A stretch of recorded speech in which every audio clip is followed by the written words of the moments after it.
Hi friends, welcome back to our channel. ഞാൻ ഇന്ന് എൻ്റെ സ്കൂളിലെ സയൻസ് എക്സിബിഷന് വേണ്ടി ഒരു ലൈൻ ഫോളോയിങ് റോബോട്ടാണ് ചെയ്യാൻ പോകുന്നത്. അതെങ്ങനെയാണ് ചെയ്യുന്നതെന്ന് നോക്കാം. വീഡിയോ ആദ്യമായിട്ടാണ് കാണുന്നതെങ്കിൽ സബ്സ്ക്രൈബ് ചെയ്യാൻ മറക്കല്ലേ. വീഡിയോ ഇഷ്ടപ്പെടുകയാണെങ്കിൽ ലൈക്ക്, ഷെയർ ആൻഡ് കമൻറ്റ്. നമ്മൾ ഇന്ന് ചെയ്യാൻ പോകുന്നത് ലൈൻ ഫോളോയിങ് റോബോട്ടാണ്. ഇതിൻ്റെ യൂസ് എന്ന് വെച്ചാൽ നമ്മളിപ്പോൾ ഒരു പാത്ത് വരയ്ക്കുകയാണെങ്കിൽ ആ പാത്തിൽ കൂടെ തന്നെ ഫോളോ ചെയ്ത് പോകുന്നതാണ് ഇതിൻ്റെ പ്രത്യേകത.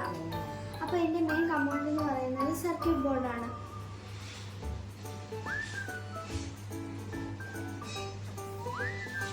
ഈ സർക്യൂട്ട് ബോർഡിൻ്റെ മെയിൻ കമ്പോണൻസ് എന്ന് പറയുന്നത് റെസിസ്റ്ററാണ്. ഇതിൻ്റെ യൂസ് എന്ന് വെച്ചാൽ നമ്മുടെ ഇലക്ട്രിസിറ്റിയെ കൺട്രോൾ ചെയ്യാനാണ് ഇത് ഉപയോഗിക്കുന്നത്. പിന്നെ ഇതിലുള്ളത് കപ്പാസിറ്റർ.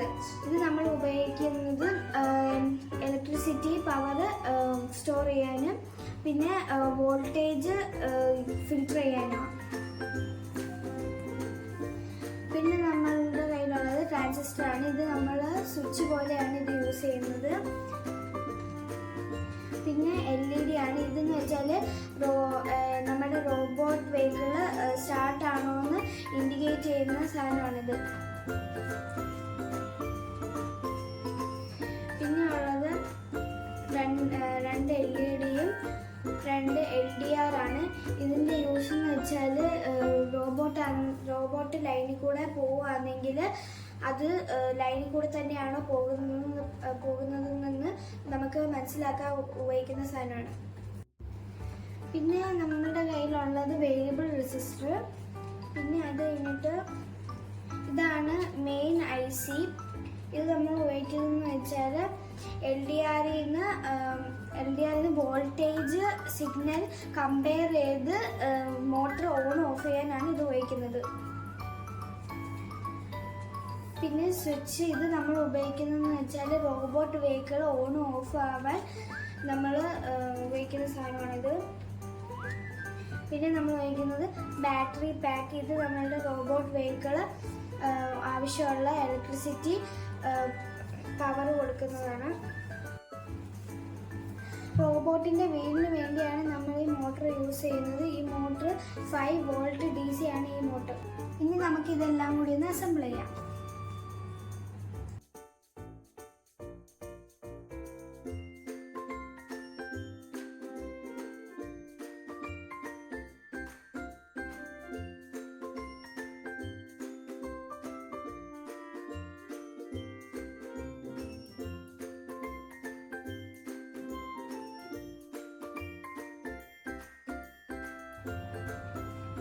റെസിസ്റ്റേഴ്സ് ഫിറ്റ് ചെയ്ത് കഴിഞ്ഞ് ഇനി നമുക്ക് കപ്പാസിറ്റർ ഫിറ്റ് ചെയ്യാം.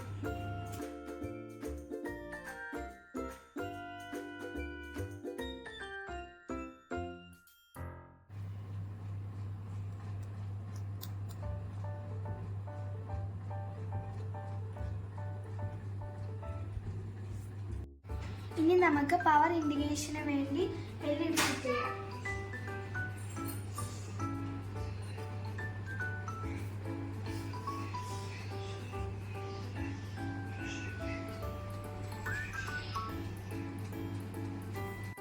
ഇനി നമുക്ക് കമ്പോണൻസ് എല്ലാം ഒന്ന് സോൾഡർ ചെയ്തെടുക്കാം.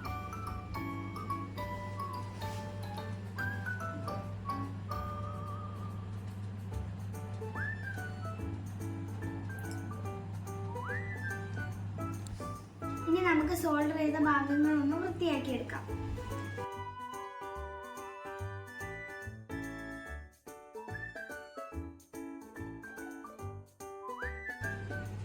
നമുക്കിനി ബാറ്ററി പാക്ക് ഒന്ന് ഫിറ്റ് ചെയ്യാം.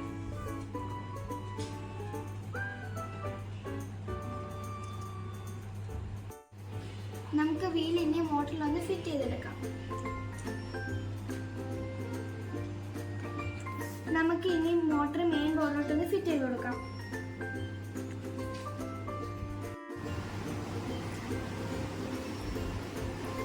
ട്രാക്ക് ശരിയായി. നമുക്ക് ഇനി റോബോട്ട് ഒന്ന് ഓടിച്ചു നോക്കാം.